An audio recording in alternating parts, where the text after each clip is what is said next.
श्री कृष्ण गोपाल हरे दीन दयाल हरे श्री कृष्ण गोपाल हरे दीन दयाल हरे सखा सारथी शरणागत के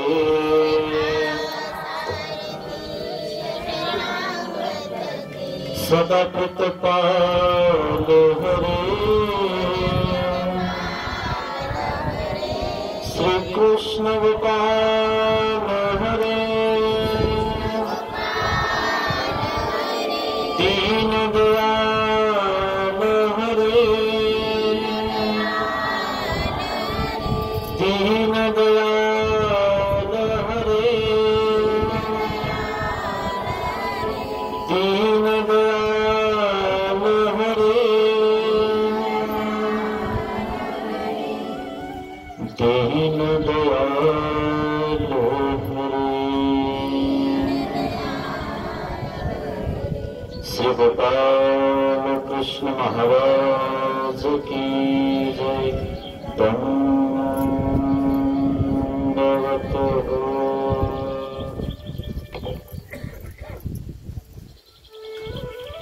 महानुभाव शिदोरी आश्रम निपाणी छत्रपती संभाजीनगर। आवाजात काही फरक वाटते पण व्यवस्थित आहे का? हवामुळे आवाज येणं कधी माहिती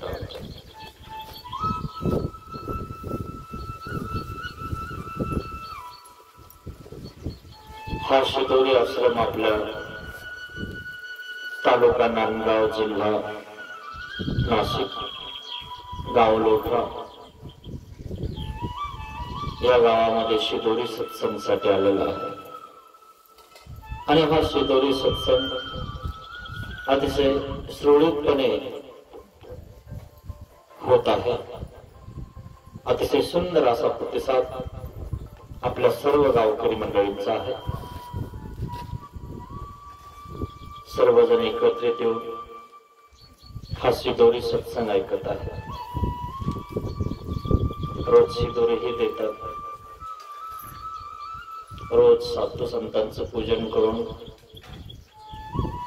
त्यांना भोजनही देतात आणि संध्याकाळी त्या परमेश्वराचं चिंतन करतात, लीळांचं चिंतन करतात, स्मृतीस्थळाचं चिंतन करतात। असा हा आपला शिदोरी सत्संग उत्तर अवस्थेकडे सरकत आहे। आज आपल्याला अशी कथा बघायची की आपली सामुग्री परमार्गाला उपयोगाला लावली पाहिजे मित्रांनो। आणि म्हणून माहिमभट्ट नावाचे एक विद्वान सत्पुरुष यांनी ते आपली सामुग्री परमार्गाच्या उपयोगाला लावली।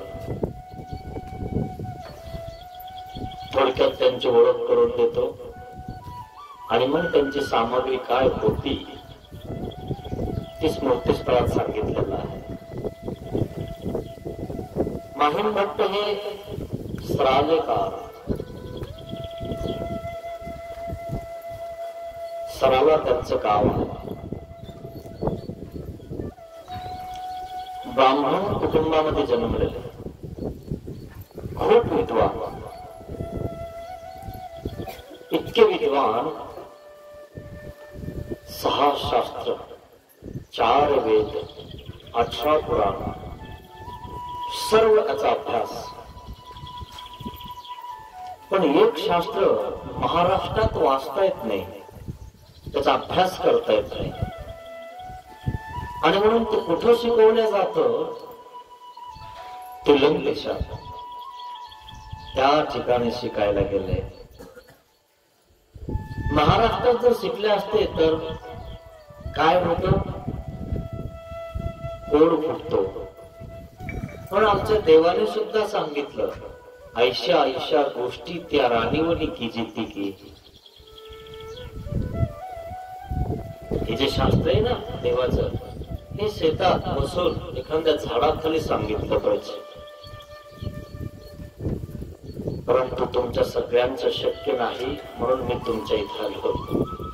जाऊ द्या, आपल्याच देवाचे लेकर आहेत, बसू द्या दरुजात बसून कमी ऐकतात ना. पण एक दिवशी तिथून उठून ते सगळे बसतील. ह्या आशेनं हे चालू आहे. गेले तेलंगदेशात शिकायला गेले तर कोणालाही शिकवत नव्हते. अशाही काही आजही शाळा आहेत की त्यांची टक्केवारी बघून त्याला शाळेत घेतल्या जातात.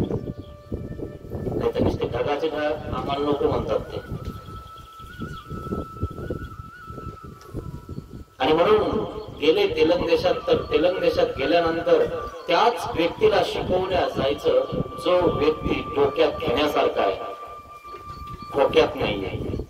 तेलाच्या पुढे आणतात खोक्यात असतात का नाही. रिकामे झाले की त्याच्यात ते कचरा त्या खोक्यात टाकल्या जातात. तसे ज्याच्या डोक्यात कचरा आहे ना त्याला ते सांगत नव्हते. म्हणून त्याची परीक्षा घ्यायची कशी, त्याच्या डोक्यात कचरा आहे ज्ञान आहे. म्हणून देवतेच्या पुढे त्यांनी एक घंटा बांधला होता. कारण आपण कसं म्हणावं, तो डोक्यात नाही, उठायचोय आपल्याला हाणायला असं म्हणता येत नाही ना कोणाला. सगळे डोक्यात असं म्हणावं लागतं सगळे. पण माणसाच्या उठण्यावरून, बसण्यावरून, बोलण्यावरून, चालण्यावरून माणूस कळतो की हा डोक्यात आहे की खोक्यात आहे. देवा विडा घंटा बांधला होता. घंटा जर समजा डोक्यात लागला तर समजायचं आपलं खोक्यात. तुला एवढं डोकं नाही का, एवढा मोठा घंटा तुला दिसेना, तुझ्या घंट्या डोक्यात लागू राहिला आणि तुम्ही चालला. माईन भट्ट हुशार होते, पुढच्याला बघितलं नेमकं काय मिळेल म्हणे. म्हणून पुढच्याला बघून मागचा शहाणा झाला पाहिजे. तुम्हाला एक मन आठवते, पुढच्याला ठेस मागचा शहाणा. कळायला पाहिजे ठेस लागल्यावर इथं दगड आहे, आपल्याला ठेस लागल. सावध व्हावं ना आपण, जसं बघावं चापावं. इथंच पडलो म्हणे ते, आपण नाही पडलो पाहिजे ना, सावध व्हायला पाहिजे ना आपण. ते पडलं, ते वर बघून चालत होतं, तुला खाली बघून चालू राहिलं का, ते तोंडावर पडलं. असं नाही करायचं. त्याच्याकडून शिकायचं. तो आपला दुश्मन असला तरी चालेल, पण शिकण्यासारखं आहे ना ते शिकायचं. मित्रांनो, गेला एक विडा घेऊन त्याच्या डोक्यात घंटा पडला लागला. जो परीक्षा बघणार होता ते म्हटलं ठीक आहे, ऍडमिशन होईल तुमचं, पण सध्या जसं वेटिंग वर चालू आहे, तुम्हाला आम्ही कॉल करू. आपला नंबर नाही लागला. माईन भक्तांनी ओळखल्याच्या डोक्यात घंटा लागला म्हणून हे खोक्यात टाकलं म्हणून. माईन भट्टाने विचार केला म्हणजे हा घंटा आपल्या डोक्यात नाही लागला पाहिजे, आपल्याला ऍडमिशन भेटलं पाहिजे. या ठिकाणी डोक्यात जर घंटा लागला की आपलं ऍडमिशन भेटणार नाही. गेले घंट्या सोबत पुढे गेले, घंटा माग यायच्या टायमाला खाली वाकला. वेळा घेऊन गेले, खाली वाकले, घंटावरतून निघून गेला माग. आता समजायला पाहिजे ना की मागून पुन्हा घंटा इकडे येणार आहे.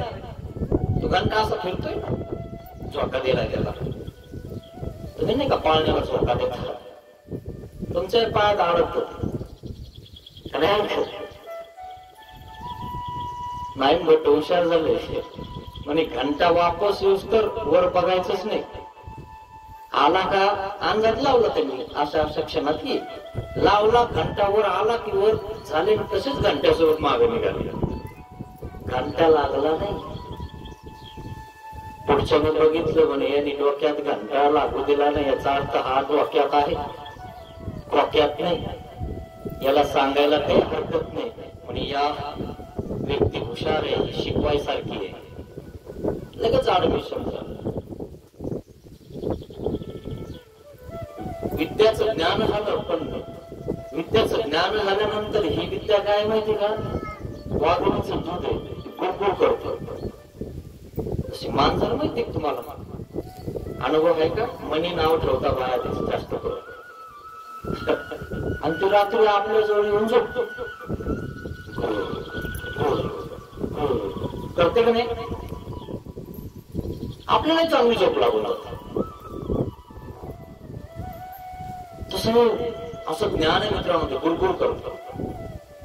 मग गुळगुळ केलं की याने काय केलं, निघाला भाऊ आता महाराष्ट्रात गंगातीर, सुरुवातच केली. गंगातीरला निघला आणि हे काय केला, हरवायचं ठरवलं. सगळ्याला हरवून पायात बांधले ना तोडे त्यांच्या नावाचे. माई भट्ट कोण्या गावात येणारे म्हटलं की सगळे विद्वान आधी दंड घालायला जायचे. आम्ही तुमच्या तिथं आहे, आम्हाला काही हे करू नका बरं. आता हे गुळगुळ करायला लागले. गणपत आपलं खूप मोठी लीळ आहे, पण थोडक्यात सांगतो कारण आपल्याला दुसरी एक लीळा घ्यायची. सराला या गावाला ते पोहोचले. चर्चा सुरू. गणपत आपळ सोबत बी चर्चा चालू. गणपत आपळ थोडे हुशारच होते, पण सात्विक होते, ते तमत नव्हते, रागवत नव्हते. ठीक आहे म्हणे, जाऊ द्या, तुम्हाला जरा जास्त ज्ञान झालंय आमच्यापेक्षा, पण एक सांगू का म्हणे सांगा. डोमेग्रामला श्री चक्रधर स्वामी आहेत, त्यांच्यासोबत चर्चा करून बघा, मग खरं तुमच्या विद्येची परीक्षा होईल. असं काय जाणतात ते, काय जाणतात हे माहित नाही, पण मराठी खूप सुंदर बोलतात. असं ठीक आहे, ज्या वेळेस तुम्ही जाणार ना त्यावेळेस मला घेऊन जा, मी त्यांच्यासोबत चर्चा करायला तयार आहे, त्यांना हरवणार. बर हरवू. देवगडला काम चालू होतं, काहीतरी राजकीय काम निघालं गणपत आपलं. म्हणले माहीत म्हणतो म्हणे काय, आज चाललोय मी कमलपूर डोमेग्राम, तुम्ही म्हटले ना की तिकडे या, जाताना मला सांगा आणि श्री चक्रधर स्वामींचं मला दर्शन घडवा, मी त्यांच्यासोबत चर्चा करेन. हो चला. पोथी काढली, रात्रभर झोपले नाही. म्हणजे आपल्याला जर देवाने असा प्रश्न केला तर आपण असा करायचा. खूप प्रश्न पाठ करून घेतले. वाटाने चालताना सुद्धा गणपत आपल्याला ते बोलणार पाठ करून घ्यायचे ना. देवाने मराठी बोलले की आपण संस्कृत बोलायचं, आणि देवाने संस्कृत बोलले की आपण गुजराती बोलायचं, देवाने गुजराती बोलले की आपण तेलुगू बोलायचे. ते काय एका भाषेतले अभ्यासक नव्हते आपल्यासारखे. आपल्याला ओढून ताळून हिंदी हाणावं लागत.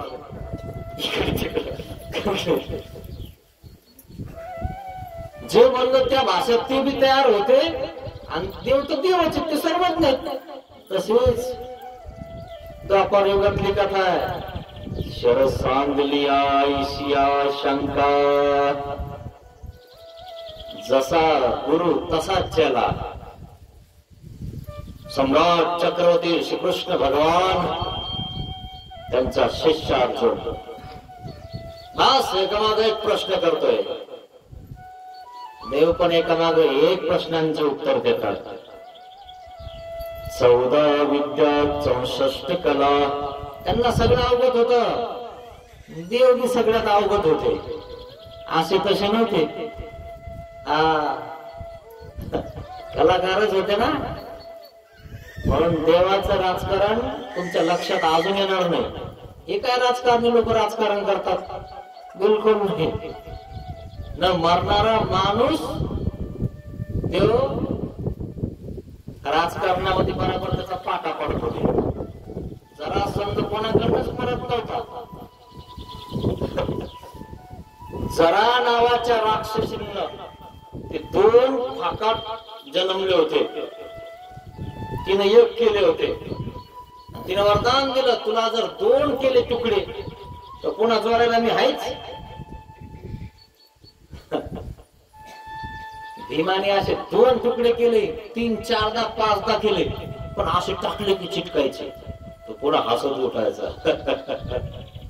जेवंत आहे मी, तू काय मारतो मला. श्रीकृष्ण भगवंत तिकडे बसले होते लांब सगळ्यात माग.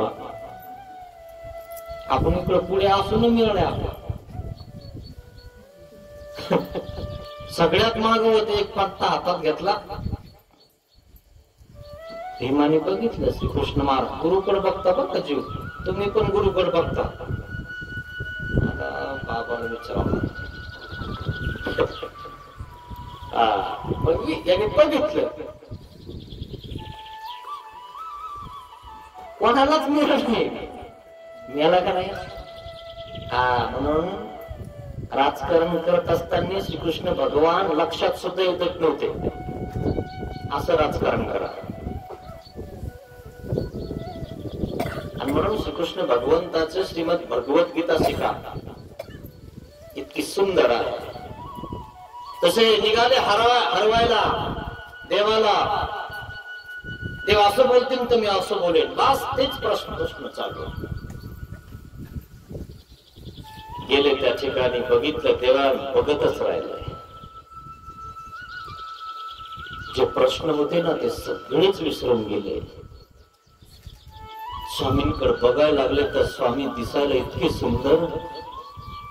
32 लक्षण सुस्वरूप जो आवयो जैसा व्हावा तैसाची.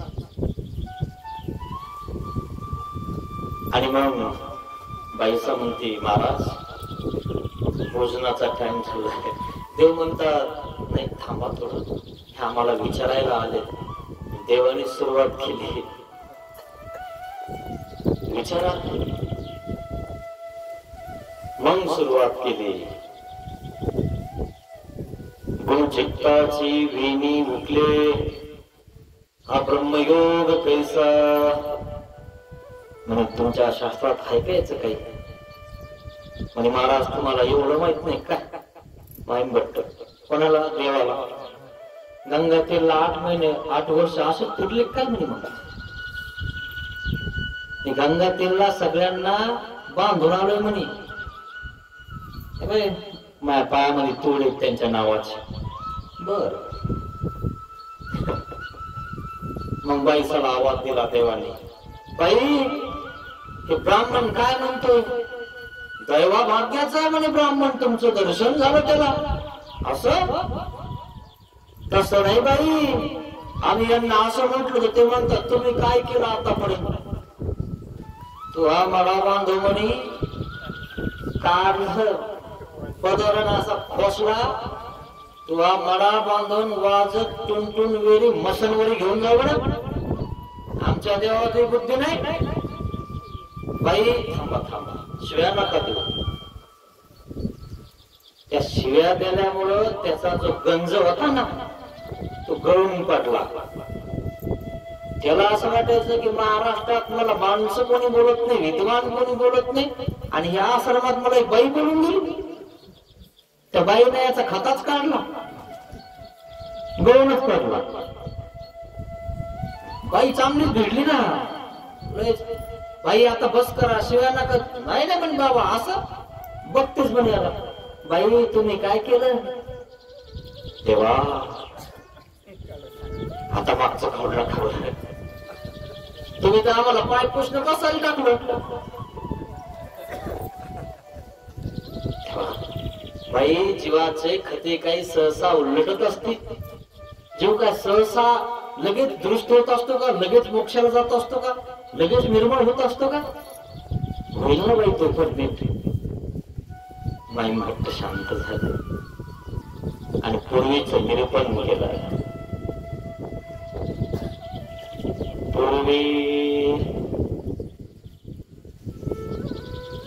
पूर्वीचं निरूपण केल्यानंतर ते दास्यमोचक म्हटलं. सृष्टीमध्ये कवने करणे म्हणजे जे नाही की परमेश्वर तोचे परमेश्वर निर्भय निराकार वर्षे परिकृपा वर्षे सायो साकार होय अवखरे आपुले संविधान देते दास्य मोचक. बस माई भट्ट पुसवून गेले. महाराज बस. दास्य मोचक सांगितलं, दास्य केल्याशिवाय तुमच्या कर्माचा नाश होणार नाही. म्हणून आधी मंदिरात गेलं की फळा बघायचा, काय आश्रमात आलं की फळा बघायचा, काही सेवा आहे का विचारायची आणि ती करायची. जर नाही केली ना, आश्रमात तसेच राहिले, त्यांची सेवा घेतली तर बैल होऊन फेडावं लागेल. एक तर काही करा ना, तिथं भरायला येऊ राहिले.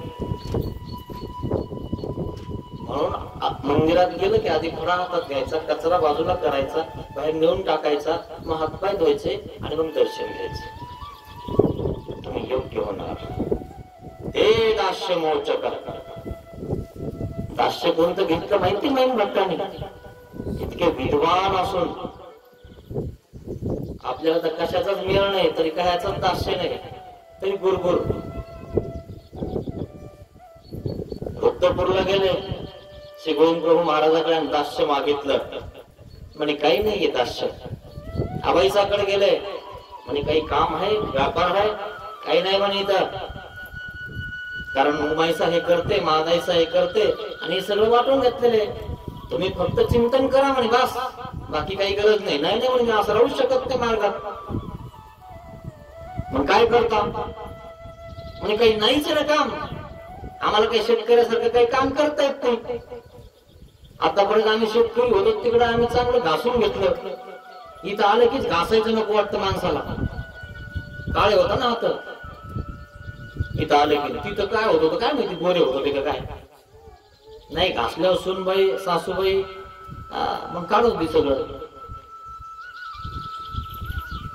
इथंच बरोबर राहायचा विचार करतो लोक. आणि तिथं डोक्यावर ते दुर्डी, तिच्यात वरण सगळं व्यवस्थित शेतात घेऊन आणि आड करून पळून वरण सांडलं तर तिकडे तो आहेच आसूड घेऊन.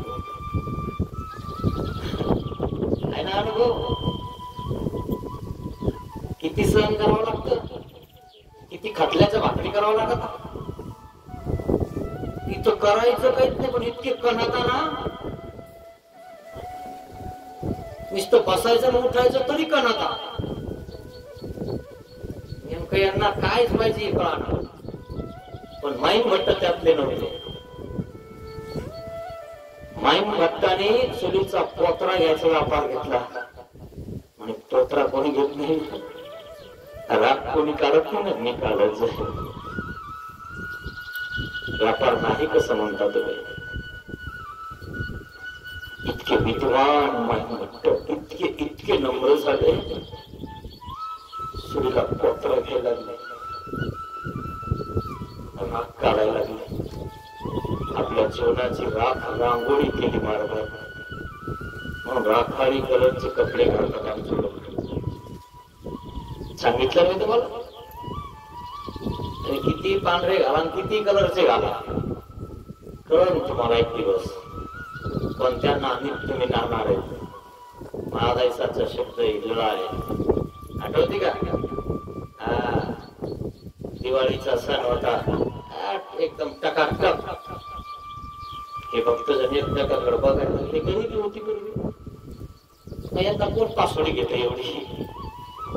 आणि यांचे कपडे बिपडे काय थाटे होणे, यांच्या बायांचा अनुभव आपल्याला काहीच नाही. देव म्हणले जरा आपले भक्तजन स्वतःला हिनवायच लागले. देवाने आनंद संचरून दिला, हात आनंद यायला लागला.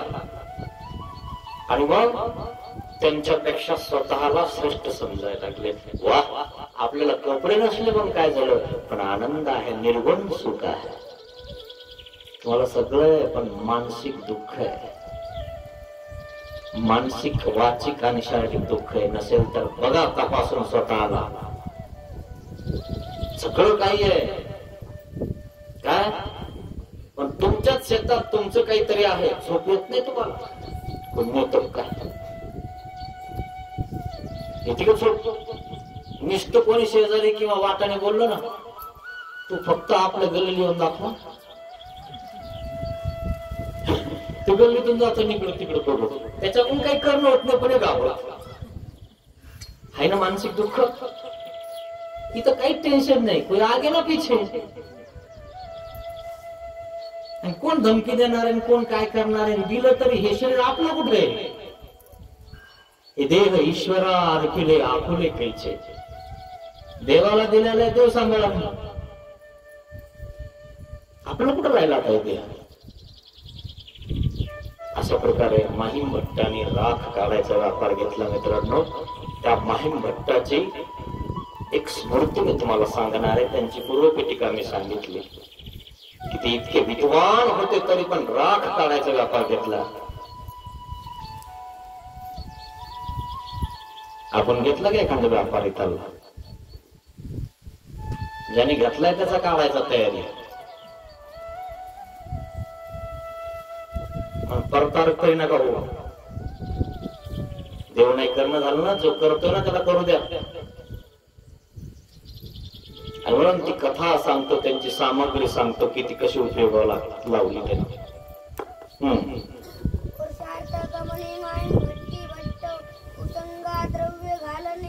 पुरुषार्थ गमनी माहीम भट्ट संगी, पुरुषार्थ पोटळी घालणे.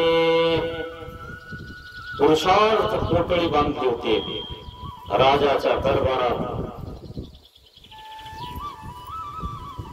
माहीम भट्टाने बघितलं, दरोजात बांधली होती, वेशीला टांगली होती, तिच्यात 350 आसू होत्या.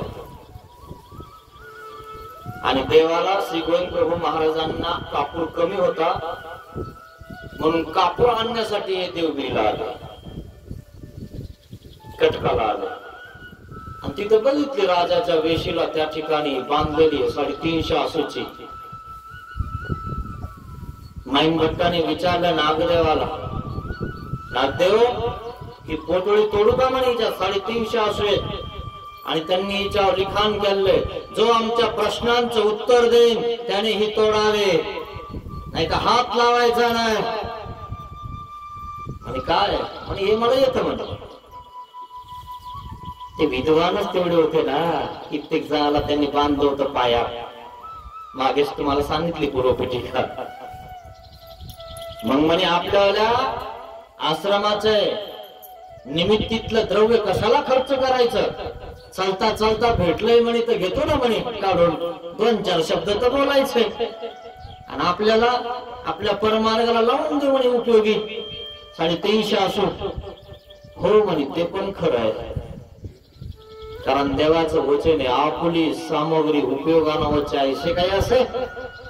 आपली सामग्री त्यावेळेस उपयोगाला लावायची ज्या वेळेस मार्गावर संकट आहे,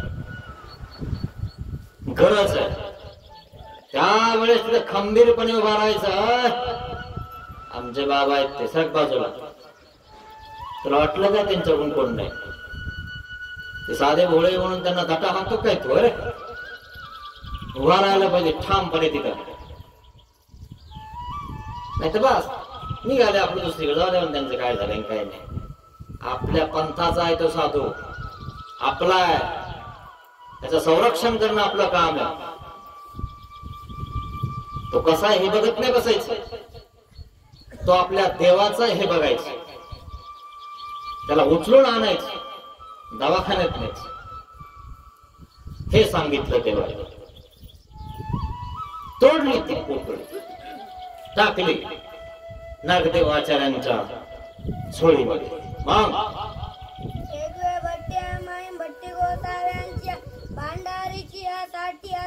7 आसू घेऊन निघाले होते भांडारातले, म्हणजे निमित्ती विधीतले. देवाला कापूर आणायचा होता.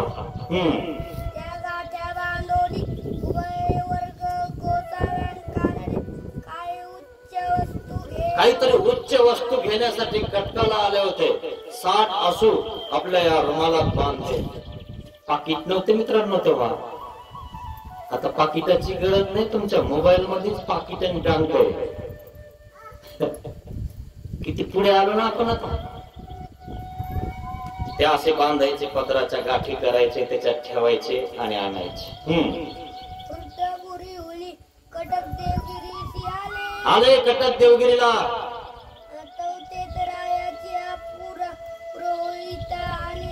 त्या ठिकाणी राजाच्या पुरोहितांनी आणि विद्वान लोकांनी शास्त्र जिज्ञासा करता करता काही प्रश्नाचे उत्तर राहिलेले आहेत. ते म्हणे तुम्ही द्या आणि ते म्हणे तुम्ही द्या, दोघाला येईना. पण राजाच्या दरबारात होते आणि माईंबट राजाच्या दरबारात नव्हते, ते देवाच्या दरबारात होते. मग निर्वचन करताना तो अर्थ त्यांना सापडेना, निर्वचन त्याचं होईना, निर्णय लागेना. मग काय केलं? एक वासना अशी आहे, दहावी तनु निर्वचन करताना म्हणजे निर्णय लावताना त्यांना त्याचा निर्णय लावता नाही आला.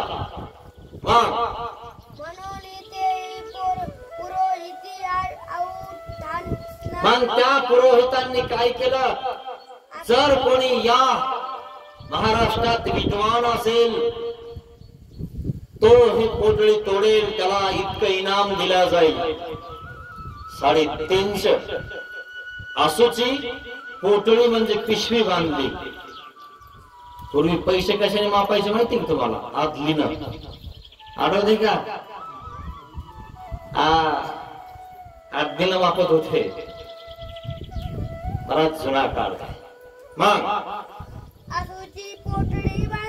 बांधली आणि काय म्हटलं?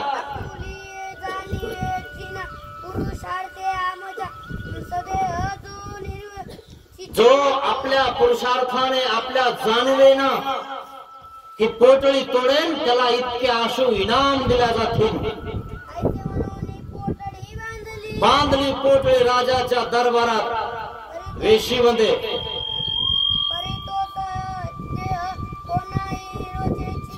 सगळ्यांनी बघितलं, जाऊ जाऊ येतो का आपल्याला हा प्रश्न? त्याचं उत्तर आपल्याकडनं देणं होईल का? कोणाकडनं देणं होत नव्हतं, तिच्यावर वाचायचे आणि वापस निघायचे. म्हणजे शक्य नाहीये. बरेच दिवस झाले त्या ठिकाणी ती बांधलेली आहे, वेशीवर टांगलेली आहे, तिच्यावर चित्र लिखाण केलेलं आहे आणि त्याच्यावर लिखाण केलेलं आहे पत्रावर. जसं घोडा सोडला होता इथे राजश्री यज्ञ करताना. सांगायला वेळ नाही मित्रांनो, नाही तर खूप काही सांगायसारखं आहे. घोडा सोडला राजसुयज्ञ यज्ञ करताना, जो घोडा धरीन त्याला युद्ध करावं लागायचं.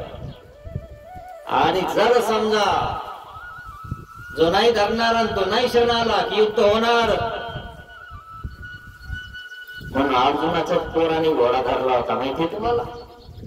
हा भारत सगळं माहिती तुम्हाला, फक्त भारतात काय चालू माहिती नाही. काही नाही. आणि म्हणून आपल्या घरात काय चालू आहे हे ध्यानात घ्यायचं आणि जे जे व्यवस्थित नाही ते बाजूला सरकवायचं. आपल्याला महाभारत नाही होऊ द्यायचं. आपल्याला चरित्र आपल्या घरात नांदवायचंय. लीळा चरित्र जर आपल्या घरात असेल आणि त्याचं लीळा जर आपण ऐकलं मित्रांनो, आपलं चरित्र बदलून जातं. इतक्या सुंदर अशा लीळा आहेत आमच्या देवाच्या. पोटळी बांधलेली त्या ठिकाणी सगळ्यांनी बघितली, पण कोणाचा लाग नाही तोडायचे.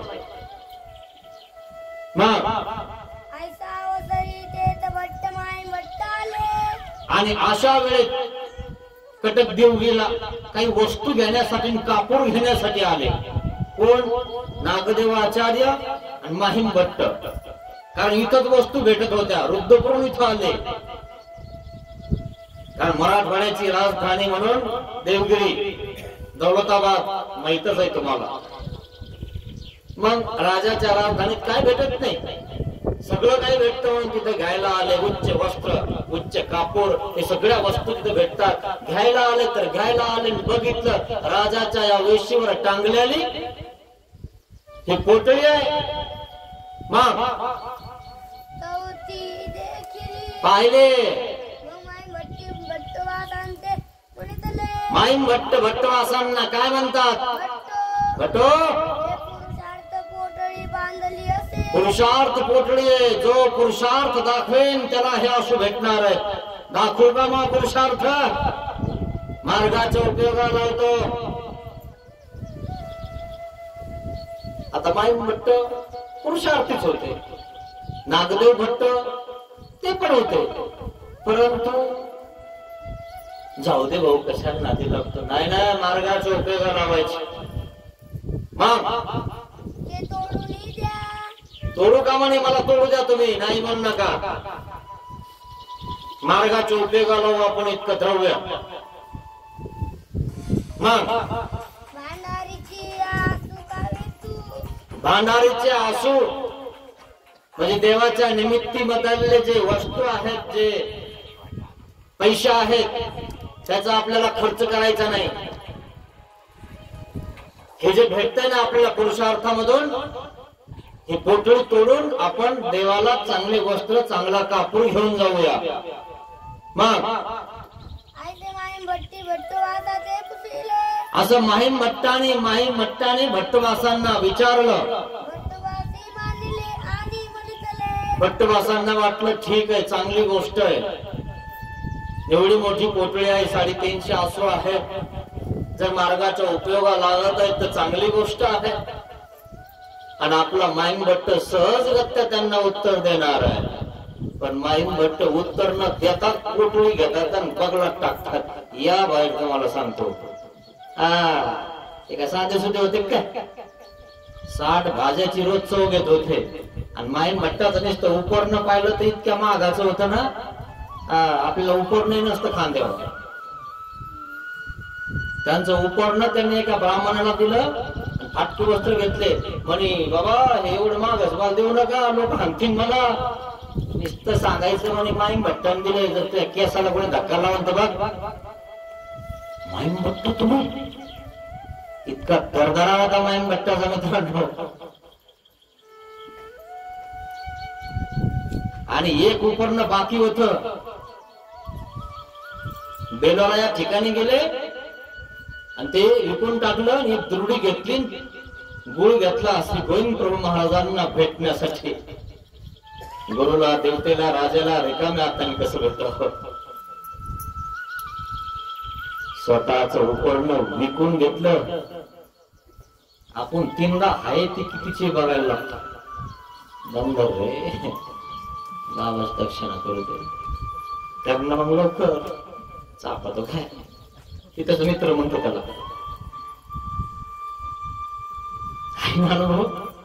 असा प्रकार आहे मित्रांनो. हे माईम भट्ट आहे. मग तोडा म्हणे. राजाच्या दरबारात बांधलेली. राजामध्ये काय प्रश्न आहे का?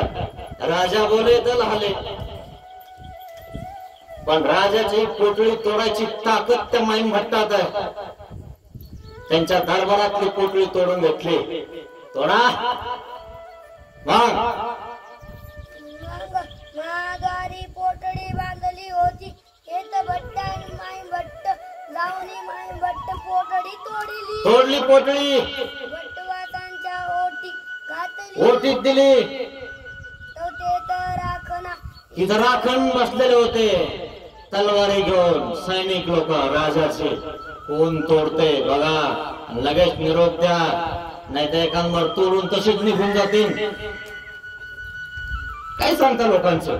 बांधलेली तोडा चला पळा. उत्तर द्यायचं नाही, काहीच नाही.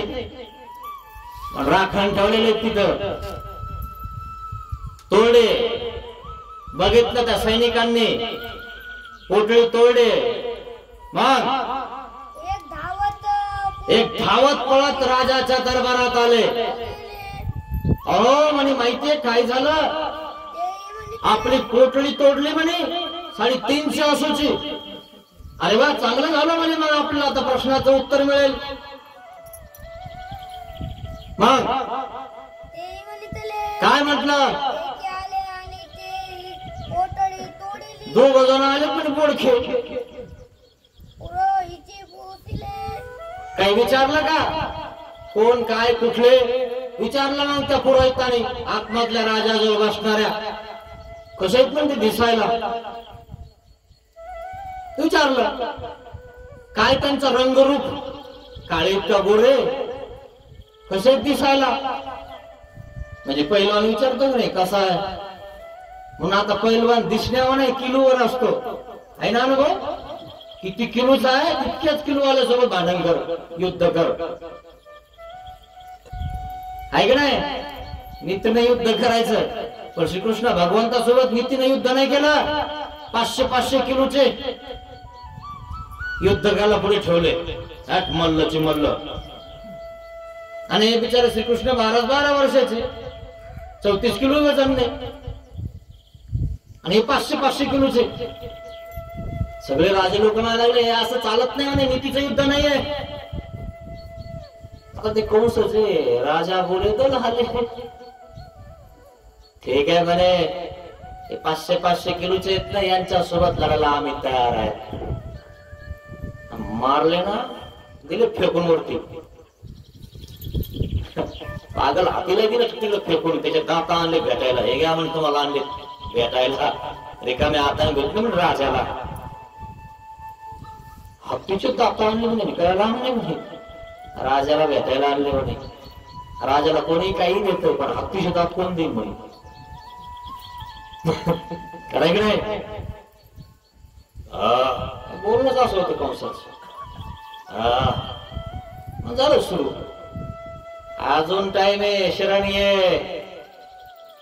काय शरणी? मला मारायच्या टायमाला सुद्धा श्रीकृष्ण भगवान म्हणले तुला माफ करतो, शरणांगती पत्कार, पण अभिमान मरण पण माग नाही सांगणार. कसं आहे आपलं, कोणाला देईन पण तुला देणार नाही. बस कर, थोडे काम येणार आहे का दुसरा तुला? त्या घरचाच काम येईल ना. हे आपलं कसं आहेत पण ते दिसायला गोड खेळत म्हणे, केस नाहीत त्यांना, आहे ना असं? आता मानव पंताचीच होते. मानव पंत केस ठेवत नाही, शेंडी बी ठेवत नाही. ते बटे ते पुन्हा धरल्या जातात, ते पुन्हा उगल्या जातात म्हणून ठेवत नाही. पुन्हा इथं उगायचं नाही, मोक्षाला जायचंय म्हणून ठेवत नाही. मग जा आणि त्यांना जाऊन असं सांगा, आतून सांगितलं त्यांनी, पुरोहितांनी, तुमच्या बोडख्यासोबत काय बोलावं रे म्हणे आम्ही विद्वान लोकांनी. बापरे, तुम्ही विद्वान आणि हे बोडखे. मग विद्वानाचा आणि बोडख्याचा काय प्रश्न आहे? तू विद्वान असला मग ज्याला केस नाही त्याला बोलू नाही काय? तू विद्वानाने तर सगळ्यासोबत बोलायला पाहिजे. पण ज्यांच्याशी केस आहेत, म्हणजे ज्यांना केस आहेत त्यांनाच बोलतो म्हणे आम्ही, कारण तुम्हाला शेणे बी नाही म्हणे. असं बर ठीक आहे, बोलून तर बघ. सांगितलं येऊन पुरोहितांनी, सैनिकांनी. पुरोहित आला, त्यामध्ये एक जण काय म्हणतो, तुम्हाला केस नाही ना, तुम्हाला बोलता येत नाही, असा नियम आहे, शास्त्राचा नियम आहे काय? तुमच्या मनानेच नियम लागलेला आवडेला. काय प्रश्न आहे शास्त्राचा आणि केसाचा? आहे का काही प्रश्न? काय ना कराय का नाही? तू विद्वान आहे, हा विद्वान आहे, डोक्याचा भाग आहे ना. डोक्यावर केस नसले तर झालं काय तुला?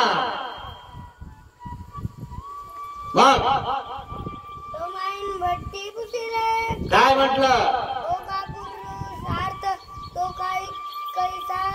अरे केसासोबत पुरुषार्थ आहे काय म्हणतो?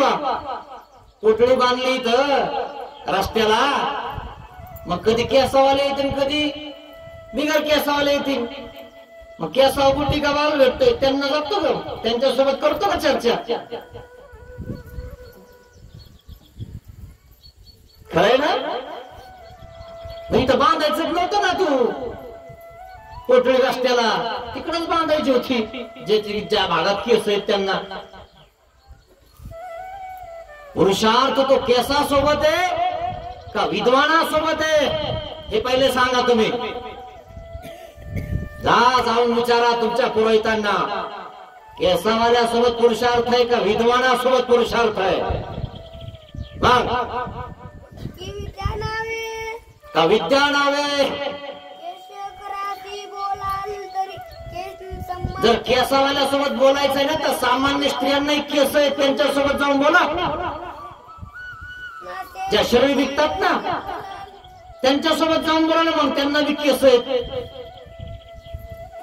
किंवा गुरुवाला केस आहेत त्यांच्यासोबत चर्चा करा. कशाला बांध नाही तर इथं कोणी येईल ना सोडायला, बिगर केसावाला येईल आणि केसावाला येईल. तुला फक्त विद्येशी चर्चा करायची ना, विद्वानासोबत चर्चा करायची ना, तुझ्या प्रश्नाचं उत्तर पाहिजे ना, मी देतो बिगर केसावाला. ये पुढे. मग ना सेंडेती बोलाल का शेंडेवाल्यासोबत बोलता? तरी राणीचे राण्याकडे जा, मग आती बोला. जा गवळ्याकडे. ना सूत्रे शिखासूत्रावाल्यासोबत बोला, गुरुवासी बोला. गुरुवासी बोला. आणि दयासी द्या. आणि त्यांना द्या ना मग ही 350ची असोची कोठळी देऊन जा, नेऊन त्यांना द्या. कशाला बांधली इथं? माईम भट्ट बोलायला लागले सैनिकासोबत, तुमच्या पुरोहिताला असा निरोप सांगा. माईम भट्टात तितकी पावर होती म्हणून तोडून गुरुच्या झोळीत टाकली. उगाच नाही, त्यांना माहितीये कोण उभा राहतो. मग ना जरी विद्येशी बोलाल तरी जर विद्यासोबत बोलायचंय, विद्वानासोबत बोलायचं तर माझ्यासोबत माहीम भट्टासोबत बोला. मी सराळेकार माहीम भट्ट आहे. मायासी बोला. सांगितलं नाव स्वतःच. माते कौनी विद्येची परीक्षा उषा माते कवणे विद्येची परीक्षा मागाल ते दे. मागाल ते मी देतो तुम्हाला. तुम्ही काय 350 असोची कोठळी बांधता? मला विचारा. छातीत ठोकून सांगितलं माईम भट्टाने. तेने पुरोहिते म्हणितले. पुरोहित घाबरला आणि काय म्हणतो, अरे हे माहीम भट्ट सरालेकार. एक काही सराळे. अरे माईम भट्टाचं नाव ऐकलं की चांगले चांगले विद्वान गावातून निघून जात होते आणि त्यांच्या सोबतच आपला दौरा पडलाय. आता तर अवघडच झालंय. माईम भट्टाचं नाव ऐकलं की पायाखाली माती सरकली, नम्र झाले सैनिक सगळे. मग पुरोहितांनी विधान शास्त्र साधे होता तो माईम भट्टी चर्चा पुरोहित आले बाहेर, चर्चा करायला लागले. जो संदेह होता तो सहजगत्या माहीम भट्टाने तोडला. सगळ्यांनी हात जोडले. ही पोटळी तुमची घेऊन जा. नाव ऐकले तेव्हाच सगळे अर्धे घसरून गेले. माहीम भट्टाचं नाव ऐकलं की सगळे पुढे येत होते. मी तुम्हाला आधीच सांगितलं. म्हणून देवाला हरवायला निघाला होता, पण देवासोबत तोच हरला आणि संन्यास घेऊन टाकला. ते दास्य मोचक. प्रत्येक माणसाची परीक्षा असते मित्रांनो. देव सुद्धा परीक्षा घेतो. मग निरोप केले. निरुत्तर करून टाकलं. त्यांचा संदेह जो बाकी होता तो दिला. चालले पोटळी घेऊन. सदैव निवृत्ती झाली. संदेह निवृत्ती झालेली आहे. ती माईम भट्टाची जैते ती वाहिली. मग जयपत्र दिला. जैत दुटी वाहिली, शाल टाकली.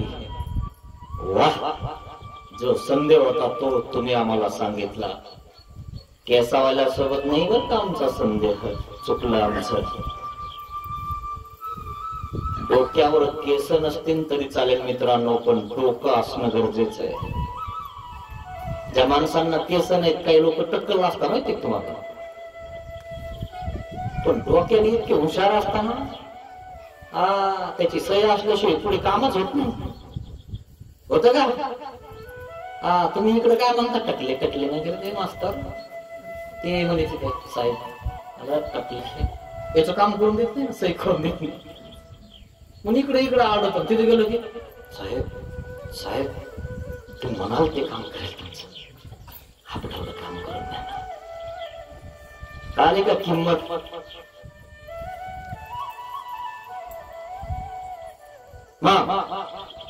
आणि जयपत्र दिलं. मग सगळे उठले निघाले. उठले सगळेत ना निघाले. आता मग काय झालं माहिती तुम्हाला? निघाले. आता माहीम भट्ट घरी नाही, दारी नाही, देवाचे. पण त्या काळात मी तुम्हाला सांगतो लय ठेपे होते.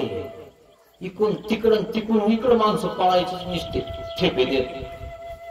फोन नव्हते, मिस कॉल नव्हते, काही नव्हते.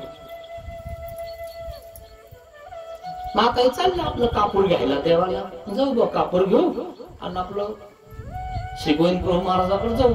मग माहीम भट्टाने विचार केला, म्हणे एक मी वस्त्र पण घेईन म्हणे आता चांगलं देवाला व्हायला, कारण आता पैसा भरपूर आलाय. आणि माहीम भट्टाने जिंकला, एक चांगलं वस्त्र घेऊ म्हणे, एकदम जबरदस्त पालखुर बिलखुर असा देवाला बांधू म्हणे.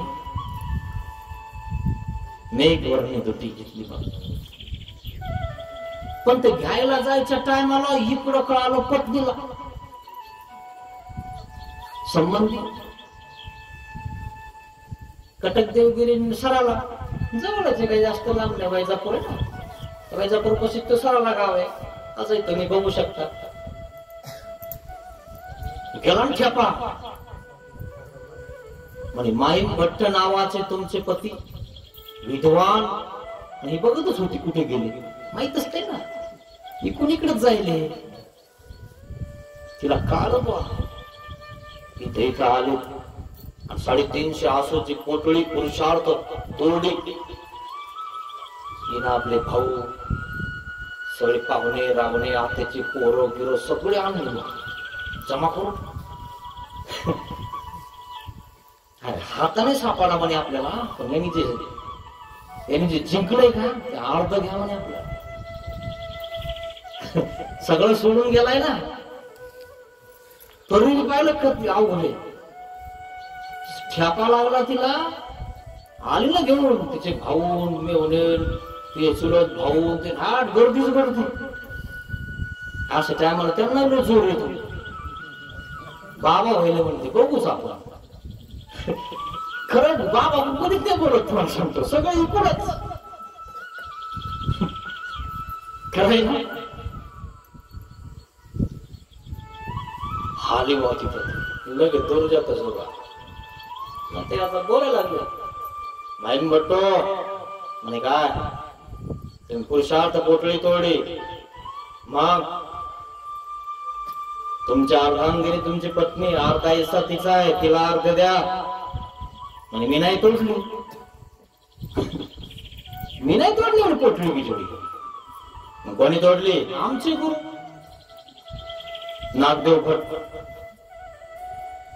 त्यांनी तोडली म्हणून ते घेऊन गेले.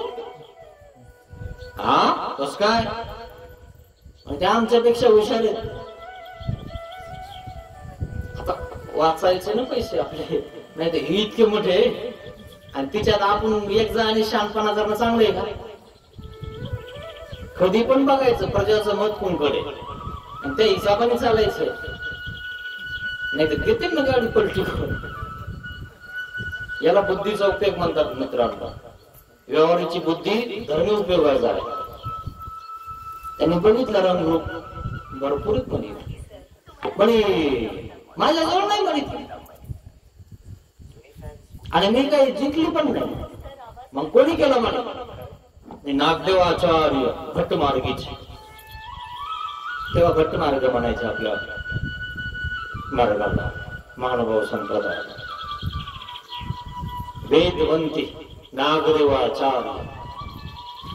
नागदेवाचार्यांना बघितलं की वेद निर्माण व्हायचं, मार्गाचं नाव ऐकले की वेद निर्माण व्हायचं. आणि ते केले म्हणजे निघून. नाही म्हणे झडती घ्या म्हणे यांची, हा सगळं बघा म्हणे याच्यामध्ये, त्या झोळीत बघा, याच्या खिशात बघा, सगळं बघा म्हणे. सगळेजण भिडले ना,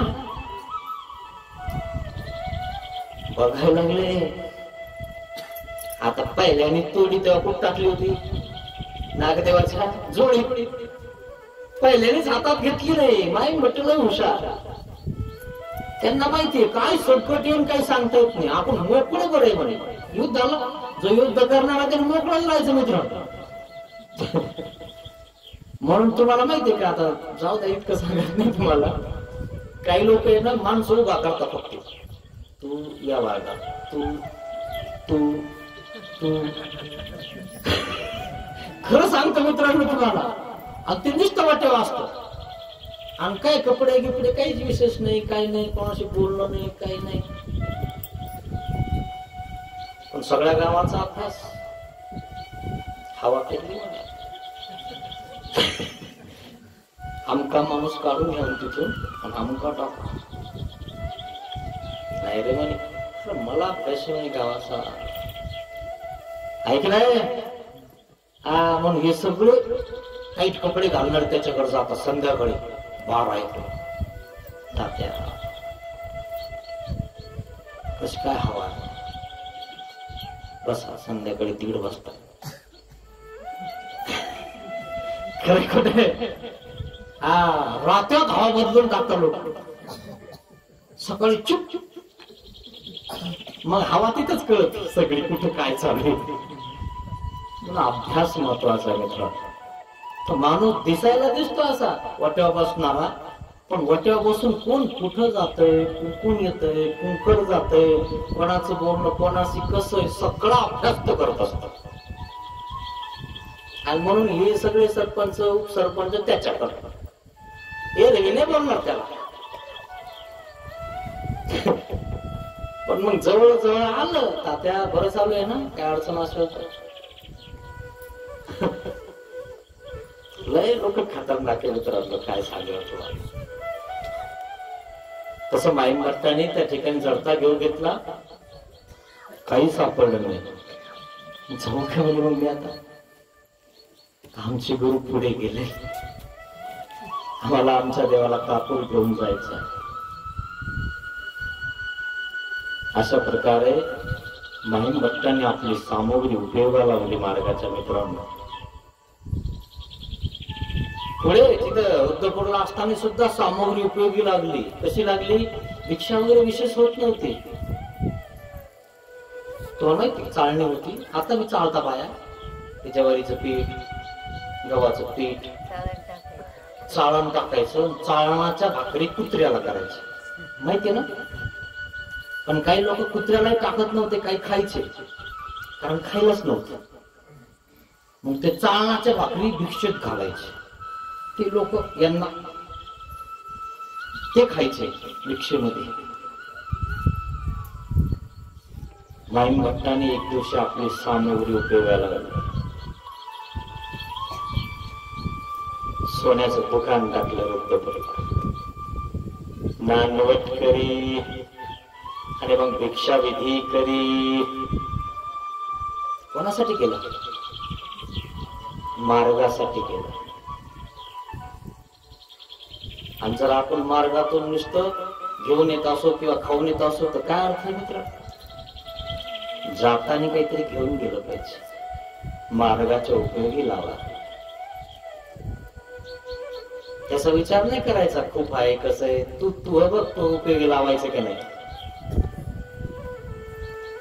अशा प्रकारे आपली सामग्री माईम भट्टाने परमार्गाच्या उपयोगी लागली.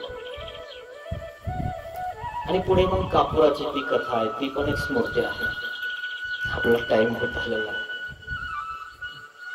अशा प्रकारे ही कथा इथं संपलेली. म्हणून आपला पुरुषार्थ काय माहितीये मित्रांनो, परमेश्वर प्राप्त करणं आहे. कोणाला हरवणं गिरवणं नाही बरं का, नाही तर बस पण हरवतच माईम भट्ट सर. तसं काही नाही करायचं आपल्याला, आम्हाला काही येत नाही. बस देवाचं चिंतन करावं की इतक्या वेळा आम्ही वाचतो बोलतो, बाकी आम्हाला काय येत. आमची गुरुला माहिती, त्यांना जाऊन विचारा. माईम भट्टाने तेच केलं ना, आमच्या गुरुने केलं. आता इथं जो बसलेला आहे मी असाच बसेल काय, आमच्या गुरुनं घडवलेलं आहे म्हणून इथं बसेल आहे. म्हणून आपल्या गुरुवर कधी विपरीत नाही व्हायचं, नाही तर जी विद्या आहे ना ती तुमच्या उपयोगात पडणार नाही. मग आपल्याला ज्यांनी जी विद्या शिकवली, भाजी कापायचं शिकवलं, त्याच्यावर सुद्धा नाही. करणं माहिती तुम्हाला, कर्णाला कोणी शिकवत नव्हतं, पण परशुरामाकडे शिकायला गेला. मी ब्राह्मणे असं सांगितलं आणि शिकला. अर्जुनापेक्षाही धनुर्धरी झाला. स्वयंवर मानल्या गेलं आणि बस अर्जुनाला तिथं आला, कर्ण आला. श्रीकृष्ण भगवंताला सगळं राजकारण माहित होत. कर्ण परशुरामाकडनं शिकलेला आहे. हा माशाचा डोळा खाली त्यालाच बघून मारू शकतो. त्यांनी परशुरामाकडनं विद्या शिकलेली. लगेच इशारा केला द्रौपदीला, सुपुत्र आई वडिलाचा पत्ता नाही. लगेच उठले, मी सुपुत्रासोबत लग्न करणार नाही. अरे पण त्यांनी मारलाच नाही अजून, मला माहित नाही तो या क्रियेला योग्य नाही. कारण मारला असता तर मारलाच असता, कमी नव्हता तो. सगळं माहिती कोणाला होत. तुम्ही श्रीकृष्णाचे भक्त, काय टेन्शन आहे मित्रांनो, काय घाबरता तुम्ही. हाती के पाव में सबका पाव. काही झालं की श्रीकृष्ण महाराजांचं चिंतन करायचं. महाराज सांगा बरं आता काय करू. मुन्ना भाई पाहिलं का, लगे रो मुन्ना भाई, सायकोलॉजी. कोणाला म्हणायचं, गांधीजी बोलो. आता सगळं सांगत बसून तर जास्त वेळ होऊन जाईल. आणि त्याला गांधीजी मागून येऊन सांगायचे. आता खरंच सांगत होते का, यांनी इतके पुस्तक वाचले की त्याच्या डोक्यातच बसलो. मग त्याला गांधीजी मागत दिसायला. पाहिला चित्रपट, चित्रपटातून पण गुण घ्या. असे सैराट फैराट बघून मागून घेऊ नका. चालले पिक्चर गायब झाले ना काही लोक, का नाही झाले. ते नाही घ्यायचं आपल्याला, संस्काराने जगायचं आपल्याला. नाही तर लव जेव्हा एक व्हा, डोक्यात राहा, डोक्यात कचरा नाही भरवायचा. काही केलं, काही ऐकलं आणि काही बघितलं तर आपल्या डोक्याला जे योग्य आहे तेच घ्यायचं. सार निवडायचा, असार बाजूला करायचं. ध्यानात घ्या मित्रांनो मी काय बोलतोय. हे करा, एकी आपली महत्वाची. अशा प्रकारे ही कथा इथं संपलेली. आपली सामुग्री परमार्गाच्या उपयोगी लावा मित्रांनो.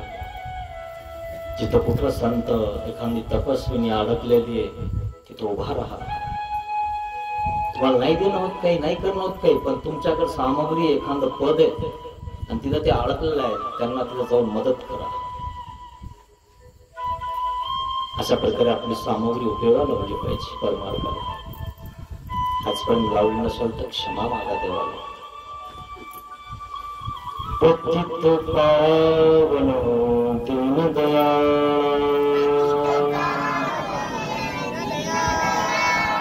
दया करी रे स्वामी. अज्ञानाने घडले पातक, म्हणून पापियाने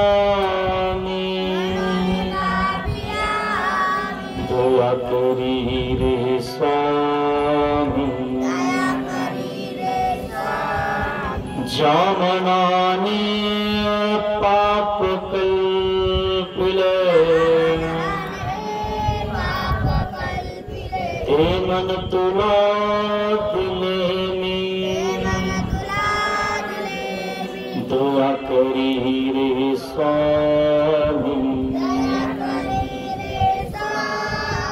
जावाचे ने जना दुखविले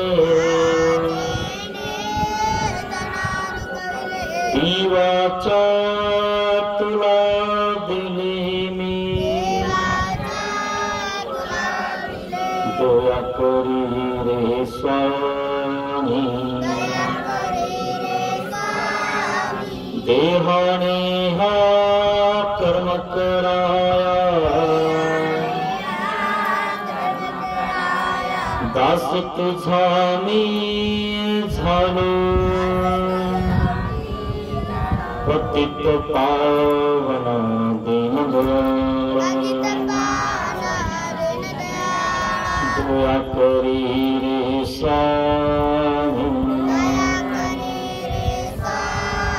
दया करी रे स्वामी दया करी रे स्वामी